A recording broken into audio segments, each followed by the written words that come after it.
Sometimes I wonder how different life might look if I had just said no that day. No to helping. No to giving. No to staying quiet. Back then, I still believed that if I loved enough, gave enough, waited long enough, they would finally see me. They would choose me too. I grew up in a small red brick house on Maple Lane. It wasn't fancy, but it was ours. Dad could fix anything, the leaky faucets, the crooked fence posts, even the porch step that always sagged after winter storms. Mom made sure the garden stayed full of life, daisies near the mailbox, lavender by the kitchen windowsill.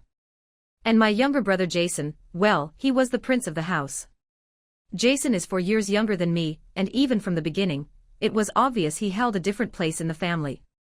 When I brought home an A, my parents smiled politely. When Jason limped in with a B-, they clapped like he had conquered the world. He tries so hard, Mom would say, ruffling his hair. He's a boy. School's harder for him. When he broke things, they were accidents. When I spoke up, I was dramatic. Still, I loved him. I loved all of them. And when I turned 18, and was accepted into a college just an hour away, I didn't ask for anything. I packed my bags, hugged them goodbye, and walked away from the house on Maple Lane believing it would always be home, our family's anchor. But the moment I left, things began to shift. They never offered help with rent, not once, even when I was balancing part-time jobs and a full course load. "You're doing great, sweetie," Mom would say over the phone. "It's good for you to learn independence." Meanwhile, Jason flunked out of community college and moved back home. "He's just figuring things out," Dad told me when I called, frustrated and exhausted. "Not everyone finds their path right away." "Must be nice," I muttered, staring at the overdue rent notice on my kitchen table. By the time I was 26, I lived in a modest but tidy apartment and worked full-time as a medical assistant. Every month, without fail, I sent my parents a little money to help with groceries or repairs. It didn't matter that I was scraping by. I wanted to help. That's what family does, right? Jason still lived at home. He was 22 and hadn't kept a steady job in 3 years, but that was never mentioned. Not at birthdays. Not at Christmas. Not even when I noticed the shiny new car parked in the driveway with plates registered in his name. "Is that Jason's?" I asked, trying my best to sound casual. Dad chuckled.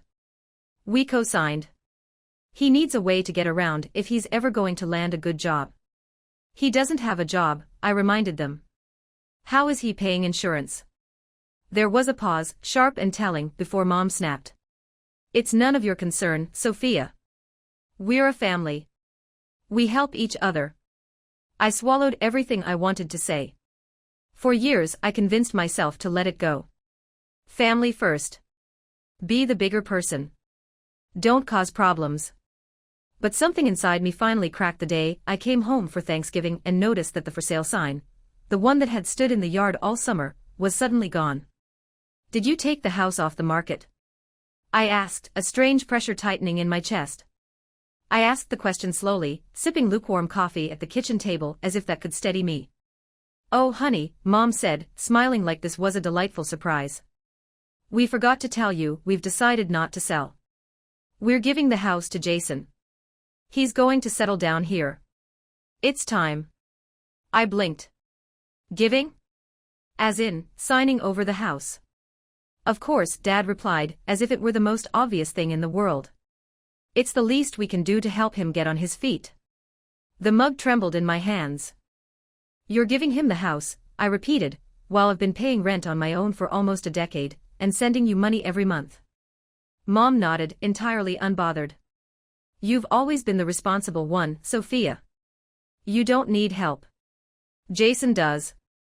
My voice sharpened without permission. "He's done nothing. You've given him everything while I've worked for every tiny bit I have." Her expression shifted instantly, bright warmth turning into iron. "You sound very ungrateful," she snapped. "You should be happy for your brother. Honestly, sometimes I think you resent him simply because he's loved." Loved. I stared at her, stunned, the word echoing like a dropped plate. Then she delivered the blow that knocked the air from my lungs. "You're nothing but a freeloader, Sophia. You take care of yourself." "Freeloader?" I'd been paying my way since 18. Sending them money every month. Showing up whenever they needed help. And somehow I was the burden. I packed my bag that night, early, silent, shaking. No goodbye hugs. No leftovers handed to me at the door. Just that sentence screaming in my head. You're nothing but a freeloader. Take care of yourself. So I did. For the first time in my adult life, I took care of myself in a way that actually protected me. I stopped the money transfers. The family support pipeline ended. The next morning, I braced for guilt. I expected to feel like I'd abandoned something sacred, like I'd severed my roots. But instead, I felt light. Free. As if I'd set down a boulder I didn't realize I'd been dragging for years. That lightness didn't last long. It started with Mom's voicemail, voice sugary sweet but stretched thin. Hi sweetie. I think something's wrong with the bank. The money didn't come through this month, can you check on that? Hope you're well. No concern. No questions about me. Just entitlement with a smile. Then came a text from Jason. Where's rent? Not a question mark. Not a greeting. 2 words. As if he were my landlord. By the end of the week, 3 more messages from Mom arrived, each one colder than the last. The final one was pure accusation. Sophia, you can't just cut us off like this. Jason is counting on that money, and I don't appreciate being punished for a decision that was made for the good of our family. Our family. Funny how that word never seemed to include me unless they needed something. I didn't reply. For the first time in my life, I chose silence. The following Sunday, my Aunt Linda called. She's Mom's older sister, the one who slips in and out of family gatherings with a casserole and polite smile, never getting too close to any fire that isn't hers. I could hear the carefulness in her voice the moment I answered. Your mom's been calling me, she began softly. She's upset. Because I stopped sending her money, I said, my tone flat and exhausted. There was a pause. Yes, she admitted, but also because she says you're being selfish. That you're abandoning the family. I let out a hollow laugh, one that tasted like years of swallowed resentment. I've been the family for years. Who do you think paid for groceries? For the plumber. For Jason's endless car repairs. They handed him the house, and then called me a freeloader. Aunt Linda sighed, a long, knowing sound. I warned her, she murmured. Told her all that favoritism would come back to bite. But your mother, she's always had a blind spot where Jason is concerned. For a brief second I felt seen. I just wanted to check on you, she added. I'm fine, I said. And I meant it. Better than fine, actually. Despite the guilt missiles launched from my mother's phone and Jason's entitled texts, I felt a strange, powerful relief. I was finally living for myself, not dangling on a string waiting for scraps of validation that would never come. But peace doesn't last in families like mine. A few weeks later, I came home from work and noticed something on the floor. An envelope had been slipped under my door, no return address, just my name scrawled in my mother's hurried handwriting. Inside was a letter, blue ink, slanted and frantic. Sophia. I can't believe how cruel you've become. You think we're just mooching off you. That Jason doesn't deserve a chance. He's struggling. He's had setbacks. You, on the other hand, have always had it easy, scholarships, a job, your own place. Not everyone's path is that simple. Jason needs the house. We need that money. And frankly, if you can't support your family in hard times, maybe you're not as good a daughter as you think you are. Your mother ****. I sat down on the cold kitchen floor, the letter dangling loosely from my fingers. My stomach twisted, not from pain, but from realization. This time, the words didn't break me. They didn't even bruise. Because I finally understood, she wasn't writing out of love. She was writing out of fear. Fear that her safety net had finally been cut. Fear that the daughter who always gave, always apologized, always bent, had straightened her spine and walked away. And she was right. I was done. The following weeks were quiet. Too quiet. An unsettling calm hung in the air like a storm holding its breath. Then one evening, as I kicked off my shoes after a long shift, my phone buzzed. My old neighbor's name flashed across the screen. It was Mrs. Jenkins, the elderly neighbor who used to slip cookies to us over the fence when Mom wasn't looking. "Honey, I don't mean to meddle," she began, voice trembling with concern, "but I saw Jason in your parents' front yard last night. He was screaming into his phone, throwing things. It sounded like he was yelling about bills." I thanked her and hung up, unsure whether to laugh or cry. Jason, the golden child, was finally meeting the real world. And the real world wasn't impressed. I knew what would come next. I'd been waiting for it. A week later, Mom called again. I didn't answer. She left a voicemail, and this time, the sugarcoating was gone. So was the fury. What was left was desperation. "Sophia, please. Jason's not handling this well. He's talking about selling the house, moving in with some girl who doesn't even work. I don't know what to do. Please. We need you." I stared at the screen until it dimmed. Then, with a calm I'd only recently discovered, I pressed delete. No reply. No apology. No explanation. Just silence. Because they didn't just give the house to Jason. They gave me away too. And for the first time, I understood. Maybe losing them wasn't a tragedy, maybe it was liberation. 2 months passed. 2 months since I'd cut the cord. 2 months since I'd drawn a line they never thought I'd dare to draw. Part of me had hoped they'd accept it and move on. But I should have known better. When guilt stops working, manipulators change tactics.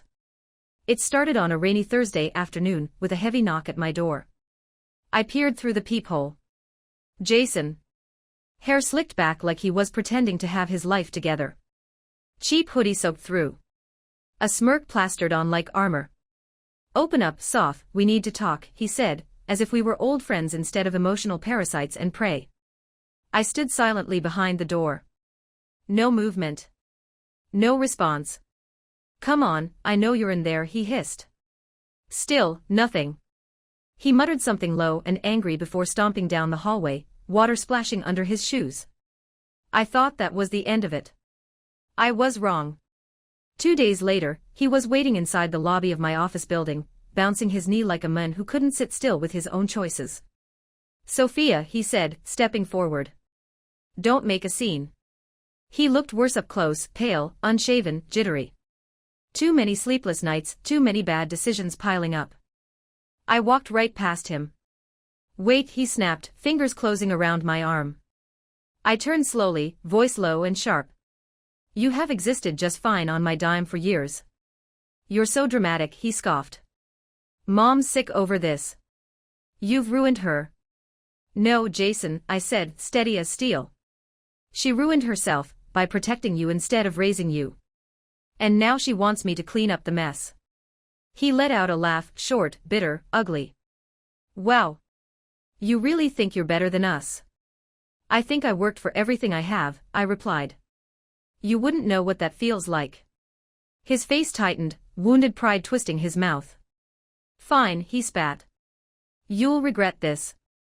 Family's all you've got." But that was the thing. He wasn't my family anymore. Not in any way that mattered. Shared blood means nothing without shared love. And loyalty requires more than convenience. The following week, my phone rang again. This time, a hesitant voice from the past. "Hey," Rachel said, "my old high school friend. Are you sitting down?" "I saw your mom at the church potluck," Rachel said cautiously. She was, telling people things. A familiar heaviness settled in my chest. "What kind of things?" Rachel hesitated, choosing her words like they were fragile glass. "That you cut her off. That you've gone cold, ungrateful. That you're too busy climbing the corporate ladder to care about your own mother." I exhaled slowly. Of course.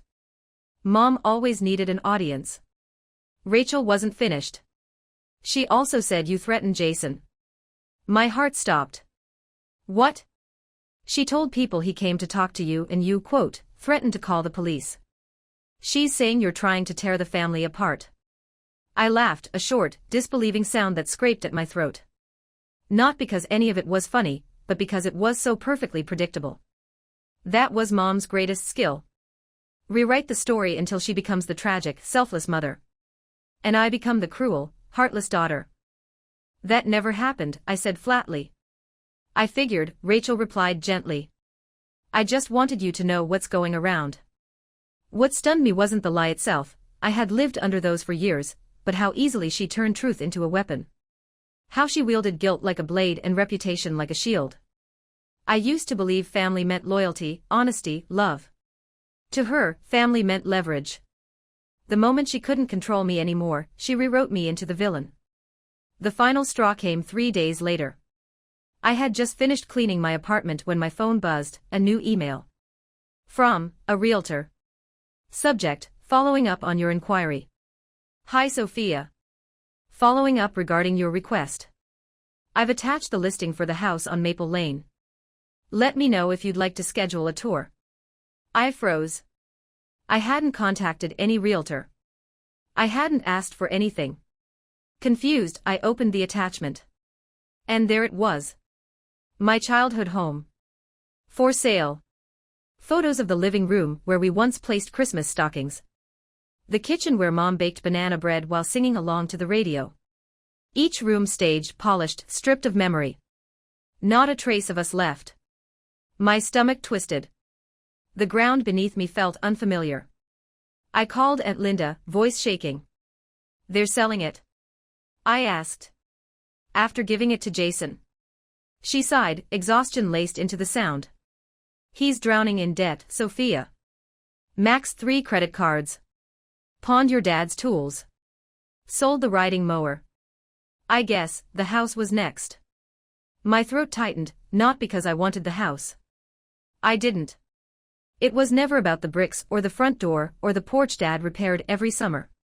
It was about what the house meant. A promise of stability. A belief that love was permanent. That home was forever. They handed it to him like a prize. He gutted it like it was nothing. And now they expected me to sweep up the pieces. But I wouldn't. Not this time. They burned the bridge. My only job now was to make sure I never rebuilt it. I didn't cry when I saw the listing. I thought I would. I'd prepared for the tears. But they didn't come. Instead, I felt hollow. As if something inside me had finally snapped free. And drifted off somewhere I could no longer be reached. I stared at the photos for a long time. The beige walls had been repainted a trendy gray. The daisy garden, which Mom had tended for years, was gone, replaced by a layer of decorative rocks. The front porch swing where Dad sipped his coffee on Sunday mornings had vanished, replaced by a generic bench with throw pillows. It looked like any other house now. Any stranger scrolling Zillow would never know what had lived there. Would never know what had mattered there. The longer I stared, the more I realized the truth, the house was already gone. Not just physically. Not just spiritually. Not just emotionally. It had stopped being mine the moment my parents decided it was Jason's reward for simply existing. I closed the listing. Exhaled. Opened a new tab. Savings account. For months, I'd been quietly moving the $1,500 I used to send them every month into a dedicated fund. At first, it had been a silent protest, a way to reclaim a small piece of myself. But now I knew what it was for. It was time to build something of my own. Not out of guilt. Not out of obligation. But out of love for myself. I started browsing listings in nearby neighborhoods. Modest homes, quiet streets. Nothing flashy. Nothing meant to impress anyone. Just something stable. Something I could fill with warmth on my terms. That night, I slept better than I had in months. The next day, I made a list. Credit checks. Down payment details. Mortgage prep. It was overwhelming but exhilarating. For the first time in my adult life, my energy wasn't being drained by someone else's crisis. It was being poured into me. And maybe that was the biggest shift of all. I was finally choosing myself. Still, the ghosts lingered. That Sunday, I found myself reaching for the phone out of habit. I used to call Mom every week, just to check in, just to make sure she was okay, to ask about Jason, even though I dreaded the answers. But now, what was left to say? She had made her choice, over and over, and each time, it hadn't been me. Later that afternoon, a message from Aunt Linda appeared on my phone. I thought you should know, your mom asked the church for financial support. Said her daughter abandoned her, said Jason is struggling, said nobody is helping. I stared at the words, bitter taste rising in my throat. Even now, after everything, she was still playing the victim. Abandoned. I had been the one abandoned, emotionally, financially, spiritually. And yet, in her story, I was the cold, selfish daughter. Maybe that hurt more than anything else, because she wasn't just lying. She was rewriting history, one whisper at a time. I replied to Linda's message. Let her say what she wants. I'm done correcting the record. And I meant it. Let her build her version of events. Let Jason wallow in his delusions. Let them both cling to the story where they were wronged. I was too busy writing a new one. Mine. That week it began. I scheduled a tour for a little two-bedroom bungalow on the edge of town. It wasn't perfect. The backyard needed work. The kitchen looked like a time capsule from 1992. But the moment I stepped inside, something clicked. It felt safe. I ran my fingers along the worn banister, picturing weekend mornings with coffee and music, dinners with friends, a quiet life built not on appeasement or sacrifice but on peace. The real estate agent smiled at me. It has good bones, she said. So do I replied before I could stop myself. That night I put in an offer. It was accepted the next morning. And just like that, something inside me shifted. Not loudly. Not dramatically. But permanently. I was building something real. And no one, not my mother, not Jason, not their manufactured crises, could touch it. They could spin their stories. They could gossip. They could play victims. But I had stepped out of their orbit. Stopped begging for scraps of affection. Stopped proving my worth to people who were determined not to see it. I was done being the good daughter, if that meant being invisible. This new life. It was mine. And for the first time in years, that was enough. The house was mine. The deed signed. The boxes unpacked. The air filled with the soft scent of freshly brewed coffee and lemon-scented cleaner. It wasn't fancy. But it was home. A place no one gave me. No one could take away. No one could use against me. For the first time, I had something that belonged only to me. I was still getting used to the quiet. No passive-aggressive voicemails. No late-night texts from Jason asking for just a little help. No guilt-laced messages from Mom implying I owed them for daring to be independent. Peace was strange but beautiful. Then, on a Sunday afternoon in early spring, there was a knock at the door. I wasn't expecting anyone. I looked through the window. My heart dropped. Jason. He stood there like a misplaced memory, unkempt, bloodshot eyes, hands stuffed into the pockets of a worn hoodie. He hadn't changed. Still carried himself like the world owed him something. Every instinct in me screamed, don't open the door. But I did. He shifted uncomfortably. Can I come in? No, I said, calm and steady. Say whatever you came to say right here. He scratched at the back of his neck, eyes flicking around like someone might rescue him from his own awkwardness. Mom's sick, he said finally. I didn't flinch. I waited. She fell a couple of weeks ago, hurt her hip pretty bad. The doctor said she needs surgery. But, well, you know. We can't afford it. There it was. The pitch. Insurance. I asked. Denied. Part of the claim said it was pre-existing. I don't know, it's complicated. I crossed my arms. So what does this have to do with me? He blinked like the question itself was foreign. I was asking, Jason said, his voice tight. She needs help, Soph. Real help. And you've always been the responsible one. There it was again. You're the responsible one. Their favorite justification for why I had to fix everything. You're her son, I said, eyes narrowing. You live in the same town. Why aren't you helping her? His face darkened. You think I haven't tried? I've been taking care of her alone for months while you're off living your best life in your cute little house. The words stung, but not the way he intended. They didn't make me feel guilty. They made me furious. Taking care of her? I repeated slowly. Jason, she's been taking care of you your whole life. And now that she actually needs someone, you come running to me. His jaw clenched. This isn't fair, Sophia. She's our mom. No, I said firmly. She was your mom. I was just the backup plan. The ATM. The one who didn't need help, so they never gave it.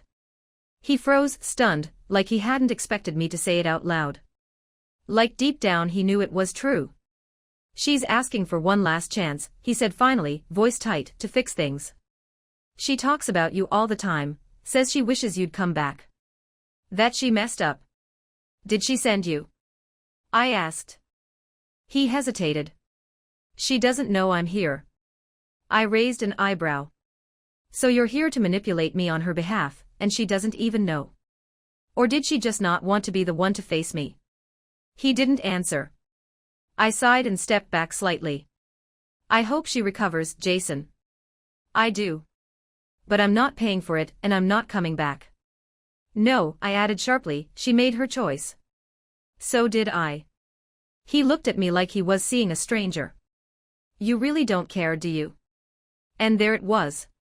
The final card they always played. If you don't help, you don't care. I do care, I said quietly. I cared for years, and it nearly broke me. But caring doesn't mean I have to keep letting you bleed me dry. He took a step back, blinking. You've changed, he said finally. Yes, I nodded. I finally have. He lingered a moment longer, as if he might argue, plead, or yell, but then he turned and walked down the steps without another word. As I closed the door, I felt a strange mix of sadness and relief. Sadness for the family I'd never really had. Relief that I had finally stopped pretending I ever did. I walked back to the kitchen, poured myself a cup of coffee, and sat down in the sunlight streaming through the window. Jason was right. I had changed. And it was the best thing I had ever done. Spring came early that year. The trees on my street bloomed in soft pinks and whites, as if nature had decided to throw a celebration just for me. It had been nearly a year since I stopped sending money. A year since the house on Maple Lane was sold. A year since I'd last heard my mother's voice. And in that time, something inside me had shifted in ways I hadn't expected. I no longer woke up with that tight knot in my chest, dreading a text, an email, a call asking for more. I stopped flinching when an unknown number flashed on my screen. For the first time, I was finally free. I smiled more. Slept deeper. Took up weekend hikes. Started reading again. I even adopted a cat, Marbles, a clumsy little rescue who insisted on knocking things off the counter just to watch them fall. There was no single moment when I knew I had healed. It was more like a quiet unfolding. Like I'd been holding my breath for years and had finally remembered how to exhale. But the real turning point came in the most unexpected way. I was at the grocery store, comparing almond milk brands, when I heard someone behind me say my name. Sophia. I turned. It was Mrs. Jennings, our old neighbor from Maple Lane. She had been the one who brought casseroles over when Dad was alive, and she always smelled faintly of lilac perfume and cinnamon gum. My goodness, she said, smiling warmly. I almost didn't recognize you. You look happy. I laughed softly. I am. She placed a hand over her heart. I'm so glad, sweetheart. I've worried about you, after all that mess with the house and your mother. I nodded gently, not eager to rehash old stories. But she wasn't finished. Do you ever hear from them? No, I said simply. And I'm okay with that. She studied me for a moment, her expression softening, almost regretful. Your mom used to sit on the porch some nights after you moved out. I'd see her just staring into the dark, sometimes crying. I think she always thought you'd come back, that she could fix it. I didn't know how to respond. Part of me wanted to scoff. Another, quieter part, just felt tired. I used to think I had to fix it too, I said, quietly. But I learned the hard way, you can't heal in the same place that broke you. Mrs. Jennings nodded. No. You can't. But you can grow somewhere new. That night, I sat on my back porch with marbles curled beside me, a blanket wrapped around my legs, a quiet peace settling into my bones. I thought about my mother, about Jason, about the version of me that had once believed love was something you had to earn by sacrificing parts of yourself. Then I thought about the girl who had moved into this little house, carrying nothing but a savings account, a few bruises on her soul, and a flicker of hope. She had no idea she was building more than a refuge. She was building a future. Sometimes people ask me if I've forgiven them. The truth? I don't know. Forgiveness isn't always a grand declaration. Sometimes it's just choosing not to carry the weight anymore. It's waking up and making your coffee without bitterness. It's not looking back. And maybe, sometimes, that's enough. I haven't heard from Jason since that day he showed up on my porch. Rumor has it he moved in with his girlfriend's parents, burned through the last of Mom's savings, and drifted from job to job, always chasing the next excuse, the next crutch. As for Mom, I don't know. Aunt Linda says she still lives nearby, still goes to church, still complains about me to anyone who will listen. But none of that matters anymore. Because I finally learned the most important truth: being someone's daughter doesn't mean sacrificing your happiness to earn their love. Love given with conditions isn't love. It's leverage. And I'm done being leveraged. These days, I spend my energy on the people who show up without asking for anything in return. Friends who remember my birthday. Coworkers who check in just to see how I'm doing. Strangers who hold the door with a smile. And most of all, on myself. I planted a garden last month. Just some herbs and a few stubborn sunflowers. Nothing fancy. But when I kneel in the dirt, feel the sun on my back, and watch something grow where there was once only emptiness, I feel it. This is what healing looks like. Not loud. Not dramatic. Just quiet. Steady. Growth.